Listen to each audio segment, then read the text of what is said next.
So after the Civil War and this imposition of this new banking system, to gain control again, they brought us into another recession, or actually a depression. In the year 1866, there was $1.8 billion in circulation in the United States. That's about $50 per capita. By 1867, there was $1.3 billion, or $44 per capita, to give you an idea of relevant means. By 1876, two-thirds of the money had been restricted. That creates a recession or a depression. So total amount in circulation was about 0.6 billion. So a whole billion or more had been pulled out of the economy, bringing the per capita to $14.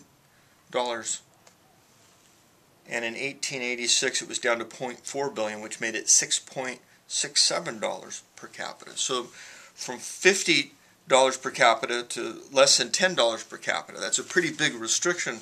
And this is the very thing that's happening now. These are the things that are hurting Americans. It's the acts of banks that no one else is reporting to you. It's like a big secret. No one wants to talk about it.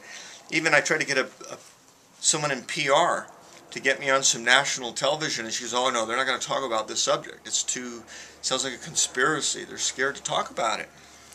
James Garfield in 1881 said, "Whoever controls the volume of money in any country is the absolute master of all industry and commerce." And when you realize that the entire system is so easily controlled, one way or another, by a few powerful men at the top, you will not have to be told how periods of inflation and depression originate. After saying that, he was also assassinated. But we get it straight from the horse's mouth. If you go to the Bank of England, Sir Josiah Stamp, who was a very famous director of the Bank of England, explained it to the world. Even back then, he said, "The bankers own the earth. Take it away from them, but leave them the power to create money, and with a flick of a pen, they will create enough money to buy it back again. However, take it away from them, the power to create money, and all the great fortune like that will disappear. And it ought to disappear," he says. It ought to disappear. For this world would be a happier and better world to live in.